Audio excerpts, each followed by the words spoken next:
So gaming headsets, it's not often that we see and hear a good pair, and it's always interesting to test a new product from an audio-only company because Creative Labs have been around for quite some time, and for that reason we must be extra critical so that their new products don't simply ride the reputation wave, but are analyzed based on the quality of the product itself and not based on the history of the company.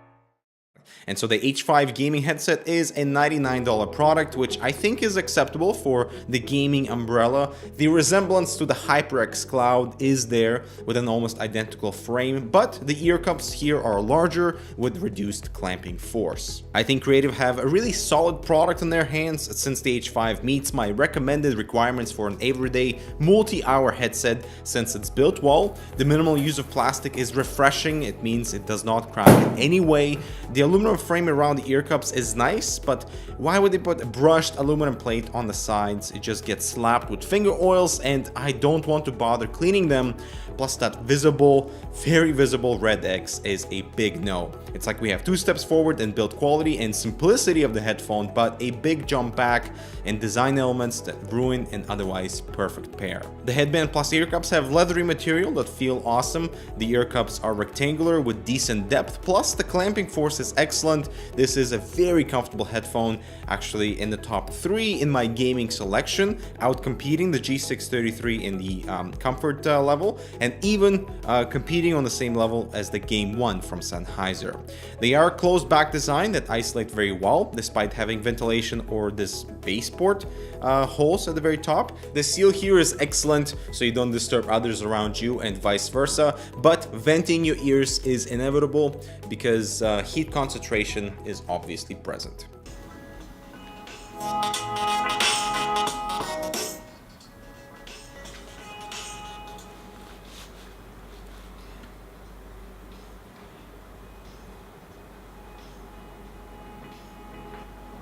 The cable is removable, which I appreciate, but why couldn't they minimize the size of that inline remote? I think it's too large, especially if used outside the home. But nonetheless, it can mute the microphone, control the volume, and there's a play pause button for mobile devices that did not work on my S7 nor on the iPhone. I am not impressed. The microphone is removable. It has a nice flexible stem so you can position it everywhere around you, but it's very sensitive, so make sure not to put it.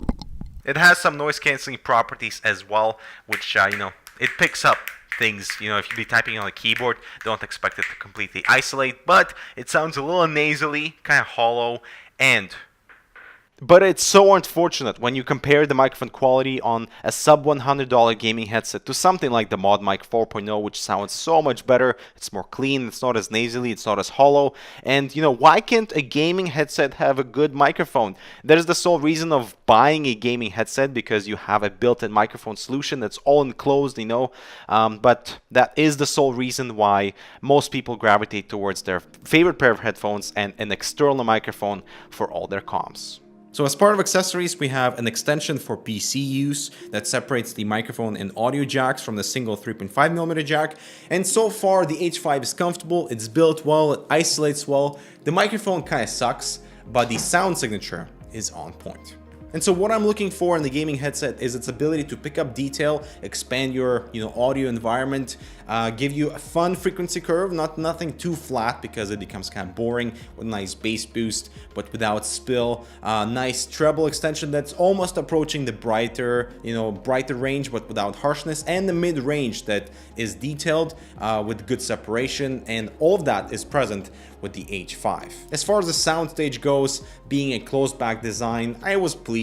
My positional awareness in CSGO was still perfect, despite feeling a slightly smaller audio environment. environment. So instead of sensing, footsteps 20 meters that way, it was a little bit closed off. So you have the detail to sort of complement your positional awareness, but soundstage for closed back design is expected where it is. In Battlefield 4, the sound engine is fantastic, so all the millions of sound effects that are constantly bombarding your ears is awesome, and it did not fall apart with the H5. And so, this would be my go-to gaming headset, which is a closed back design, if I wasn't already spoiled by my solution with the HD800 and the Mod Mic 4.0. The two biggest weaknesses here are the microphone quality. There is a reason why most gaming headsets suffer bad reputation, because they might sound excellent like these do, but the microphone just totally sucks, and you have to go for an external microphone solution, which defeats the purpose of buying a gaming headset in the first place. And the second thing is, this inline dongle is a little bit too large. I would appreciate to be a bit smaller, to be more comfortable to use for outside of the home. And so that concludes the H5 review from Creative Labs. I hope you enjoyed. The biggest advantage with these over the HyperX Cloud would be the ear cup size. I think it's slightly bigger, and so would accommodate for bigger ears and just a bigger head in general. And from what I can see, they're a little bit more flexible and just less clamping force initially, so that this would be generally better for larger heads than the HyperX Cloud. But that concludes this one. I'm Dimitri with Hardware Connects. Thanks so much for watching, and we'll see you in the next video.